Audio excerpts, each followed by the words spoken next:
नमस्कार विद्यार्थी मित्रांनो, डेली आन्सर रायटिंग प्रोग्राम मध्ये आपलं स्वागत। आजचा जो प्रश्न आहे तो इकॉनॉमिक्सचा आहे।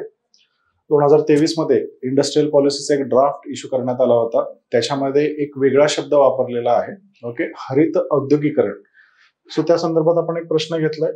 प्रश्न बघा, हरित औद्योगिकरण म्हणजे काय, याचा भारतीय आर्थिक विकासावर काय परिणाम होईल। एक साधा सिंपल क्वेश्चन डिझाइन केला, राईट। सो औद्योगिकरण आपल्या सगळ्यांना माहिती आहे, पण हा एक हरित नावाचा नवीन कॉन्सेप्ट त्यांनी ड्राफ्ट मध्ये इश्यू केला होता, ठीक आहे। सो त्याच्याविषयी हा प्रश्न जो आहे तो आपल्याला सांगता येईल। मग या प्रश्नाला डिकोड करत असताना आपल्याला दोन गोष्टी बघाव्या लागतील।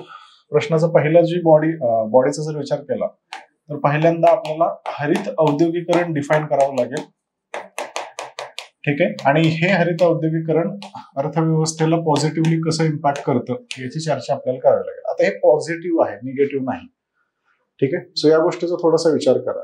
उत्तरामध्ये इंट्रोडक्शन जे आहे ते डायरेक्ट डेफिनेशन आपण करू शकतो। उत्तराची जी बॉडी आहे ही बॉडी आपण अर्थव्यवस्थेवर काय परिणाम होतील याविषयी, आणि कन्क्लुजन मध्ये फ्युचरमध्ये हरित अर्थव्यवस्था आपल्याला कशी, हरित औद्योगिकरण आपल्याला कसं फायद्याचं आहे, या तीन गोष्टी आपल्याला उत्तरामध्ये लिहायच्यात, ठीक आहे। सो उत्तराला सुरुवात करूया। हरित औद्योगिकरण म्हणजे काय, ठीक आहे। सो लोकस जो आहे तो औद्योगिकरणाचा दिसतो आपल्याला। फोकस जो आहे तो हे हरित औद्योगिकरण आर्थिक विकासावर कशा पद्धतीने कार्य करेल, ठीक आहे। याच्यावर आपल्याला चर्चा जी आहे ती इथे करायची। इंट्रोडक्शन सुरू करूयात। इंट्रोडक्शन मध्ये मी तुम्हाला सांगितलं की हरित औद्योगिकरणाचे डेफिनेशन तुम्ही लिहून ठेवा, राईट। सो हरित औद्योगिकरण हे आर्थिक विकासाच्या केंद्रस्थानी, हरित औद्योगिकरण आर्थिक विकासाच्या केंद्रस्थानी शाश्वतता अंतर्भूत करण्याच्या दिशेने बदल घडवून आणते। सस्टेनेबिलिटी इन्क्लूड करण्याचा प्रयत्न या हरित औद्योगिकरणामध्ये केला जातो, ठीक आहे। सस्टेनेबिलिटी लक्षात असू द्या। पर्यावरणीय संतुलन, संसाधन कार्यक्षमता आणि कमी कार्बन उत्सर्जन या तीन गोष्टींचा विचार या हरित औद्योगिकरणामध्ये केला जातो, ठीक आहे।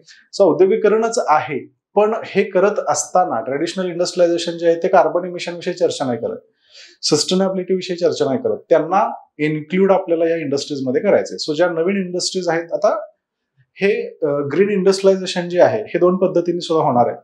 नवीन जे इंडस्ट्रीज एस्टॅब्लिश आपण करतोय कार्बन उत्सर्जन कमी करणाऱ्या असाव्यात। जुन्या ज्या ऑलरेडी एस्टॅब्लिश्ड इंडस्ट्रीज आहेत त्यांच्यासाठी एक टर्म त्यांनी वापरलाय, ग्रीनिंग ऑफ इंडस्ट्रीज। म्हणजे तिथं पण कार्बन उत्सर्जन कमी करण्यासाठी काहीतरी धोरण आपल्याला लावता येतं। हा दृष्टिकोन आपल्याला महत्वाचा आहे, कारण औद्योगिक विस्ताराच्या क्रॉसरोडवर आपण थांबलेलो आहोत। इथून पुढे औद्योगिक विस्तार खूप मोठ्या प्रमाणामध्ये होणार आहे। बरोबर, बरीचशी धोरणं आहेत। मेक इन इंडिया असेल, PLI स्कीम असेल, ही नवी इंडस्ट्रियल पॉलिसी असेल, ठीक आहे। सो इथून पुढे औद्योगिकरण वाढत जाणार आहे। मग हे औद्योगिकरण वाढत जात असताना पर्यावरणीय संतुलन साधणं गरजेचं आहे। सो जो ट्रेड ऑफ दिसतो डेव्हलपमेंटचा आणि एन्व्हायरमेंट डिग्रेडेशनचा, हा ट्रेड ऑफ कमी करण्याचा प्रयत्न या हरित औद्योगिकरणामध्ये करता येणार आहे। या पद्धतीचं उत्तर असावं, ठीक आहे। मग आता बॉडीकडे जाऊयात। बॉडीमध्ये कसा फायदा आहे। सो भारताच्या आर्थिक विकासासाठी महत्व, ओके, एक छोटीशी फॅक्ट तिथं टाकली आहे बघा। भारतामध्ये लोकसंख्या, जलद औद्योगिकरण, वायू प्रदूषण यामुळे दरवर्षी जवळपास 1.24 दशलक्ष मृत्यू होत असताना आपल्याला दिसतात, ठीक आहे। सो हरित औद्योगिकरण याला कुठेतरी कमी करण्याचं काम करेल, कारण प्रदूषणामुळे बरेचसे मृत्युमुखी पडतायत।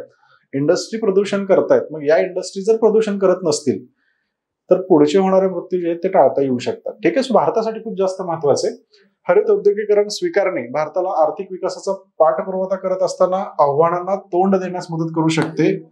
देशाने 2030 पर्यंत 450 गिगावॅट नूतनीकरण ऊर्जा क्षमतेसह महत्वाकांक्षी उद्दिष्टे निश्चित केलेली आहेत, आणि ही उद्दिष्टे पूर्ण करायची असतील तर आपल्याला कुठेतरी ग्रीन इंडस्ट्रियलायझेशनवर फोकस करावं लागेल, ओके। एक समर्पक उत्तर आपण इथे देण्याचा प्रयत्न केलाय।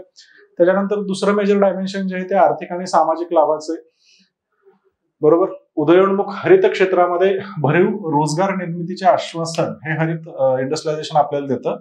फॉर एक्झाम्पल, जवळपास 3,30,000 पेक्षा जास्त नवीन रोजगार निर्मिती करण्याची क्षमता याच्यामध्ये आहे। हरित औद्योगिकरण भारताची ऊर्जा सुरक्षा वाढवू शकते।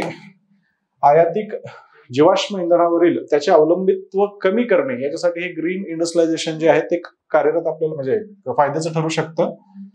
आयातीचा विचार केला तर जवळपास 80% आयात आपण करतोय, ठीक आहे। आणि तिसरा मुद्दा, स्वच्छ उद्योगांना चालना देऊन हवा जल प्रदूषण कमी करून सार्वजनिक आरोग्य सेवांमध्ये लक्षणीय सुधारणा सुद्धा इथं होणार आहे.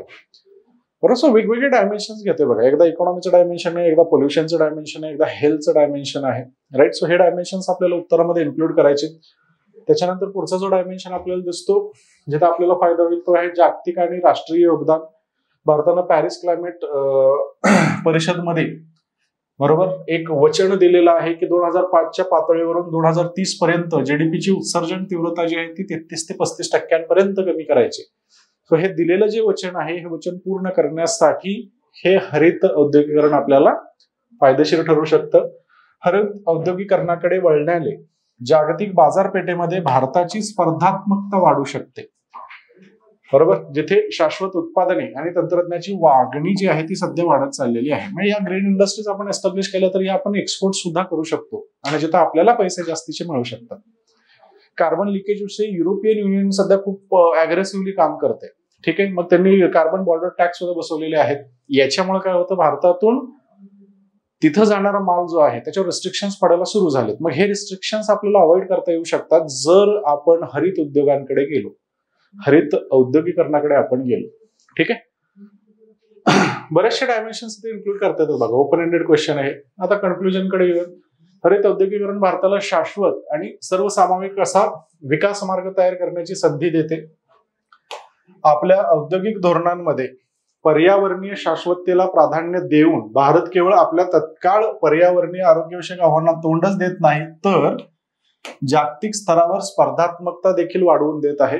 हा धोरणात्मक दृष्टिकोन भारताची आर्थिक, पर्यावरणीय आणि सामाजिक उद्दिष्टे साध्य करण्यासाठी तसेच येथील नागरिकांना अधिक शाश्वत आणि समृद्ध भविष्यासाठी व हवामान बदलांविरुद्ध जागतिक प्रयत्नांमध्ये महत्वपूर्ण योगदान देण्यासाठी महत्वपूर्ण ठरेल. सो सगळेच प्रश्न याच्यामध्ये टाकून दिले. ओके. वर्डिंग थोडीशी मागे पुढे तुमच्या बाजूने सुद्धा होऊ शकते. हा प्रश्न तयार करून ठेवा. ग्रीन इंडस्ट्रियलायझेशनची चर्चा खूप जास्त इथून पुढे होणार आहे.